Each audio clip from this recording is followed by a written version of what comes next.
Penculikan terhadap seseorang biasanya memiliki motif materi atau hubungan sosial yang bermasalah. Namun ada beberapa kasus penculikan yang ternyata dibuat-buat karena tujuan tertentu. Seseorang mengaku diculik agar terbebas dari hutang yang melilit. Ada pula yang merancang penculikan palsu karena hal sepele. Inilah 7 kasus penculikan palsu versi On The Spot.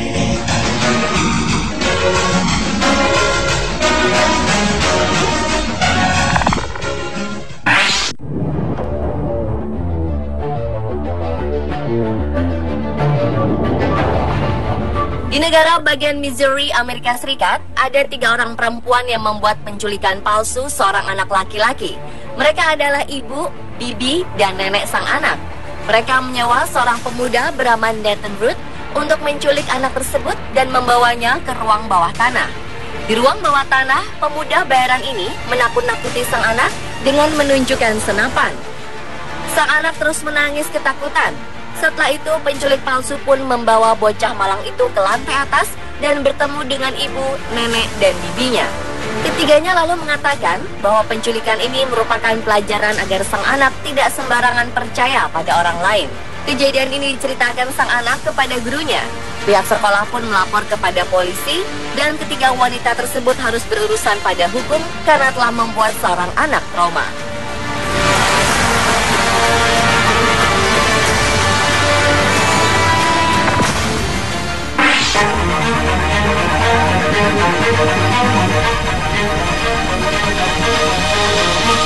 Kasus penculikan palsu lainnya terjadi di Indore, Madhya Pradesh, India Utara.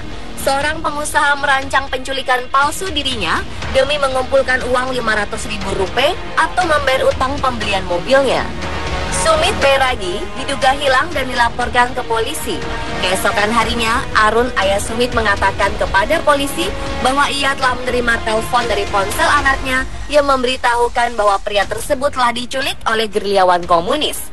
Kepada polisi, Arun mengatakan bahwa penculik mengajukan uang tebusan awalnya sebesar Rp1.000.000.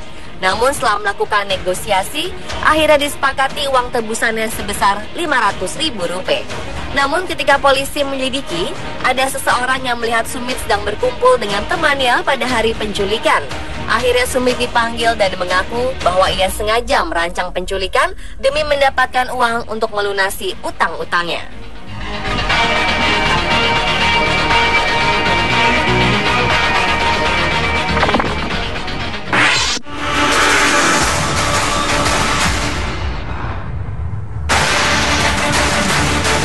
Remaja yang sedang kasmaran bisa melakukan apa saja demi mendapatkan cinta dari wanita pujaannya. Cal Duke merancang penculikan palsu mantan kekasihnya bernama Nicole Cable agar cintanya diterima kembali. Awalnya, dia membuat akun Facebook palsu untuk berkenalan dengan Nicole dan membuat janji bertemu. Pada saat janjian, Kyle menggunakan topeng dan berpura-pura menjadi penjahat untuk menculik mantan kekasihnya itu. Nantinya dia akan datang kembali dan berpura-pura mengalahkan penjahat yang tak lain adalah dirinya sendiri untuk menarik simpati Nicole. Rencananya berubah menjadi bencana karena ketika penculikan, Nicole menderita sesak napas dan meninggal dunia. Karena panik, Kyle meninggalkan Nicole dan melarikan diri. Jasad Nicole ditemukan 8 hari kemudian. Kyle akhirnya ditangkap polisi dan dinyatakan bersalah karena telah membahayakan nyawa orang lain.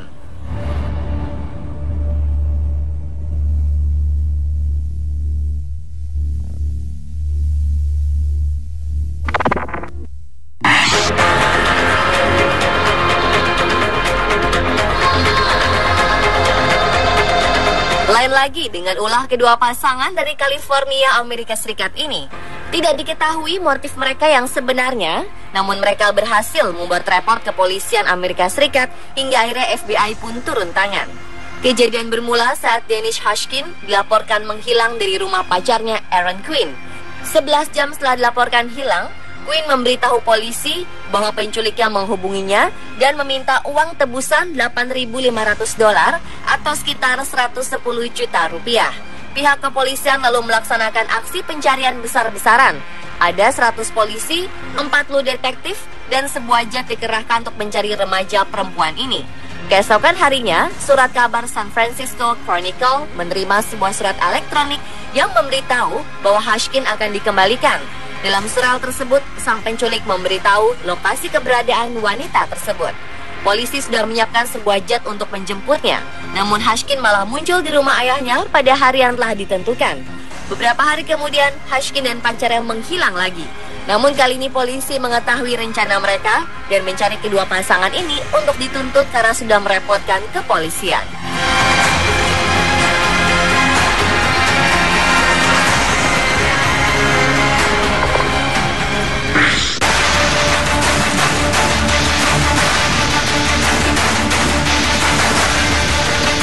Seorang bocah umur 12 tahun memutuskan untuk membuat penculikan palsu atas dirinya karena belum menyelesaikan PR. Xiao Wu, nama bocah tersebut, menyembunyikan tasnya dan mengikatkan dirinya ke sebuah pohon di atas tebing. Kemudian dia menunggu selama beberapa saat hingga ada orang yang lewat lalu meminta tolong. Orang yang menemukan Xiao Wu menyelamatkannya dan membawanya ke kantor polisi. Di sana, bocah ini mengaku diculik oleh lelaki berusia 20 tahun yang memegang pisau. Ia menceritakan bahwa pelaku mengikatnya di pohon dan membawa tas sekolahnya. Polisi pun menyelidiki penculikan ini, namun mereka tidak menemukan saksi mata yang melihat seorang lelaki yang diceritakan Xiao Wu. Akhirnya polisi kembali menginterogasi Xiao Wu hingga dia mengakui bahwa penculikan itu adalah hasil rekayasa sendiri.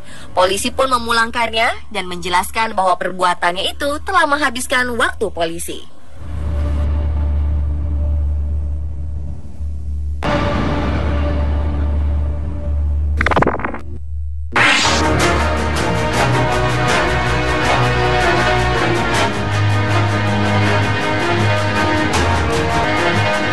Lain lagi dengan penculikan palsu yang satu ini. Seorang remaja bernama Haley Turner mengaku diculik dalam akun media sosialnya. Status ini langsung membuat heboh netizen. Media setempat pun membantu menyebarkan informasi ini. Aksi penculikan palsu ini akhirnya ketahuan ketika Turner ditemukan di kota lain dalam kondisi sehat walafiat. Turner pun ditangkap dan harus berhadapan dengan pengadilan. Namun dia tidak memberitahukan motif aksi penipuan ini di pengadilan. Dia hanya menerima hukuman yang dijatuhkan berupa 3 tahun masa percobaan, 29 hari pelayanan masyarakat, dan denda 184 juta rupiah.